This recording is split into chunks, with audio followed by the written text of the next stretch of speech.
Olá pessoal, eu sou o professor José Bezerra Menezes Filho e essa é a nossa quarta aula de circuitos magnéticos. Eu moro em João Pessoa, na Paraíba. Bem, então, para dar continuidade, nós vamos falar um pouco do uso de materiais magnéticos, né? Para que se usa o material magnético? Para se obter densidades elevadas de fluxos magnéticos com baixos níveis de forças magnetizantes. Então, a ideia principal é o seguinte: é você colocar baixa corrente. O que é força magnetizante? É corrente e número de espiras da bobina. Então, você usa uma baixa força magnetizante, quer dizer, baixa corrente ou número pouco de espiras, e obtém elevado fluxo. Então a ideia toda é que o material magnético ele vai lhe proporcionar um elevado fluxo com uma baixa força magnetizante.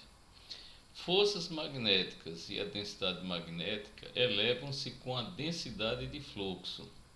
Então por que a gente quer manter uma densidade de fluxo alta para obter uma alta força magnética?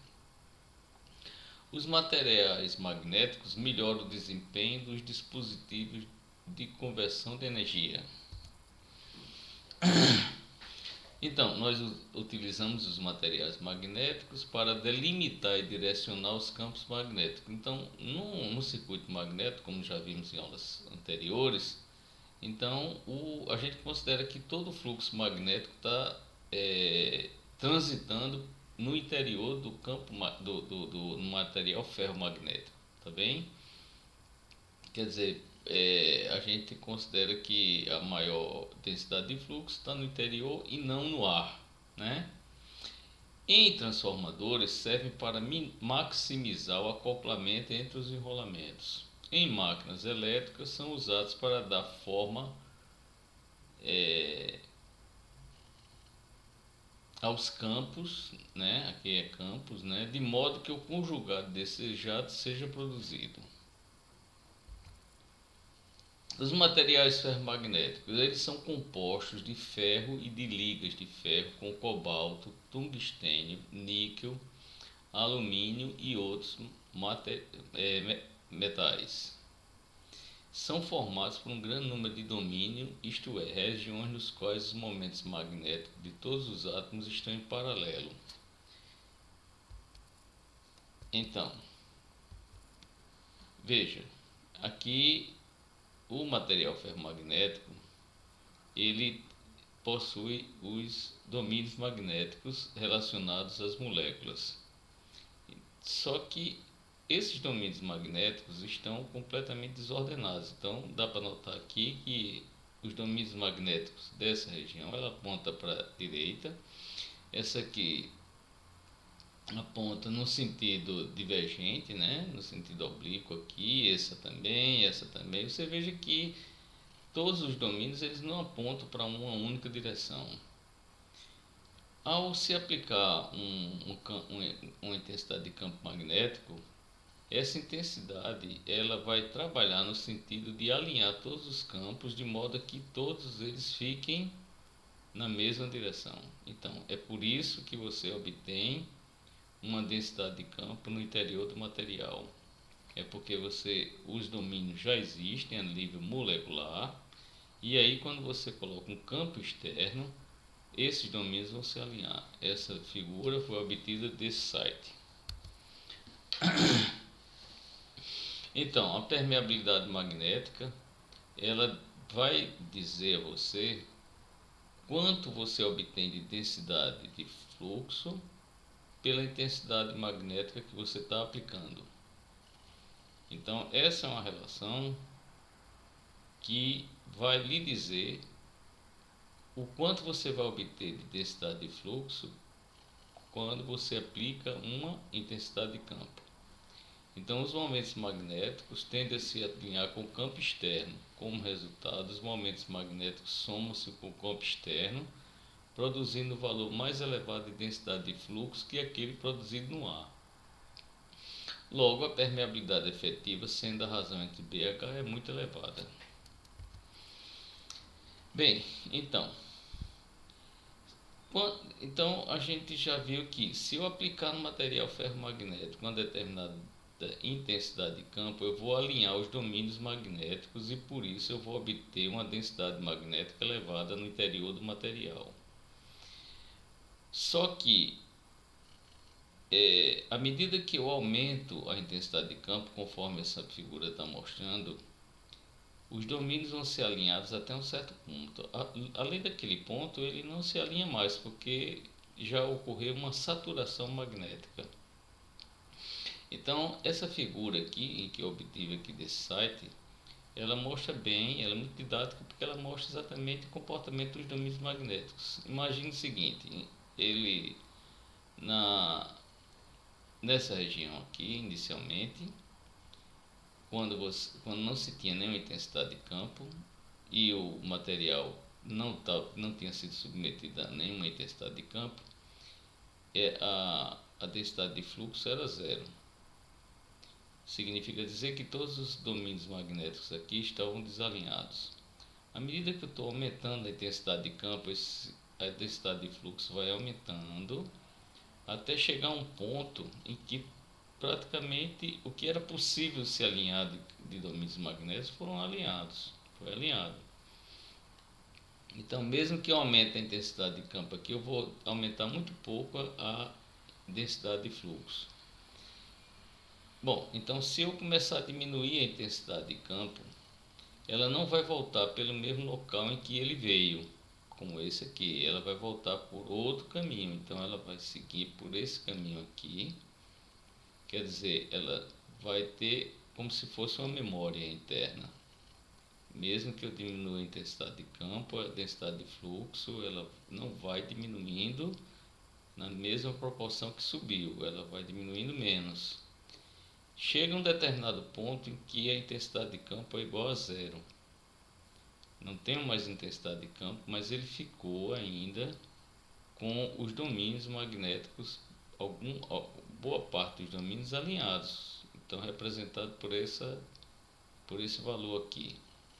Nesse ponto a gente diz que o material ganhou uma magnetização remanente. Ele ficou com uma densidade de fluxo remanente aqui. O que é que eu faço agora? Eu posso agora pegar esse material e considerar que ele está magnetizado, porque ele vai ficar com uma densidade de fluxo sem que eu coloque uma intensidade de campo nele. Ele por si só vai guardar essa magnetização. Se eu quiser agora fazer com que essa densidade de fluxo vá para zero, eu tenho que aplicar uma intensidade de campo no sentido contrário do que eu tinha aplicado anteriormente. Então eu vou colocar uma intensidade de campo negativa, quer dizer, reverter o sentido da corrente, e aí ele vai diminuindo por essa linha até que eu consiga um valor de intensidade de campo suficiente para que essa densidade de fluxo diminua. Nesse caso, eu vou chamar essa intensidade de campo em que eu consegui anular a densidade de fluxo como intensidade de campo coercitivo, valor coercitivo da intensidade de campo, ou então coercitividade. Bem, então se eu continuar, veja que nesse ponto não tem densidade de fluxo, a linha vertical é densidade de fluxo. Então nesse ponto ele está com a densidade de fluxo zero. Se eu continuar aumentando a intensidade de campo no sentido negativo, os dipolos vão começar a alinhar no outro sentido, até que eles se alinham completamente no sentido anterior a esse aqui. Nesse caso, ele ficou novamente em saturação. Ao repetir o processo de zerar a densidade de fluxo, eu vou obter um campo remanente no sentido contrário. E finalmente, aumentando a intensidade de campo, a densidade de fluxo vai para zero. Então eu vou fazer essa figura. Essa figura se chama ciclo de esterese. Tá bom? ou curva de esterese. Então ela vai mostrar a relação entre a intensidade de campo e a densidade de fluxo. Alguns materiais se comportam como se essa largura fosse bem pequena. Então, o ciclo de esterese ficaria confinado a uma figura muito estreita. Então a gente diz que esse material que tem uma largura muito estreita aqui, quer dizer, uma coercitividade muito pequena, é um material mole. Se o material apresentar essa forma aqui, em que essa largura aqui é muito elevada, a gente diz que esse material é um material magnético duro. Bem, então, os fabricantes, então, eles fazem vários tipos de ensaios. Observe que é o seguinte, essa figura aqui é uma esterese, essa é outra esterese e essa é outra esterese. Todos do mesmo material. Como é que foi conseguido essas três estereses diferentes? É que nesse caso, a intensidade de campo só foi até de 0 no primeiro caso até praticamente 12 ampere-espira por metro. No segundo caso, ele atingiu até aproximadamente 35. No terceiro caso, vamos supor que atingiu 50. Então, veja que a esterese ela se comporta diferente, tem um comportamento diferente para cada valor de intensidade de campo que eu coloco. Então ela vai formar um laço aqui, se eu for até 12, mas vai formar um laço dessa forma se eu for até 36, 37 aproximadamente. Vai formar um outro laço se eu for mais além. Então, o laço de esterese que é formado depende da intensidade de campo. Nesse caso, o que acontece é que os fabricantes fazem vários ensaios e determinam trajetória única, né, ligando todos esses pontos das estereses, e resultando numa curva que é curva magnetização CC ou normal. Então essa curva ela é útil para a gente saber qual a intensidade de campo que eu devo aplicar para obter uma determinada densidade de fluxo. Então observe, se eu quiser obter uma densidade de fluxo de 1 Tesla, eu tenho que colocar aproximadamente 12 ampere-espira por metro. Quer dizer, a intensidade de campo que eu vou aplicar para obter 1 Tesla tem um valor aproximadamente de 12.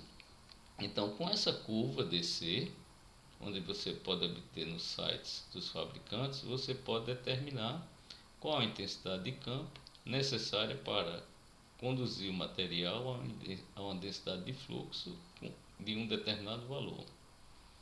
Observe que ele vai aqui, ó, nesse caso aqui, ele foi até aproximadamente 2 Weber por metro quadrado, quer dizer, 2 Teslas. Bom, então, vamos supor que a gente queira fazer um pequeno exemplo aqui para ilustrar melhor. Vamos supor que eu tenho uma bobina, eu tenho esse comprimento de 20 centímetros da bobina, o número de espiras de 1000, e eu quero colocar 1 Tesla de densidade de fluxo na bobina. Como eu disse, 1 Tesla dá aproximadamente 12 ampere-espiras por metro. Então, se H é igual a 12 ampere-espiras por metro, a gente vai recorrer àquela fórmula. A força magnetomotriz é igual a H, intensidade de campo, multiplicado por L, que é o comprimento. Então, logo a corrente vai ser H, que é 12, multiplicado pelo comprimento, que é 20 vezes 10 a menos 2, porque a gente tem que colocar em metro, dividido pelo número de espiras, que é 1000. Portanto, a corrente fica 2,4 mA. Tá bom? Então, nesse caso aqui, a gente utilizou a curva de magnetização DC para obter uma corrente suficiente para, numa bobina com a dimensão de 20 centímetros, número de espiras de 1000 espiras.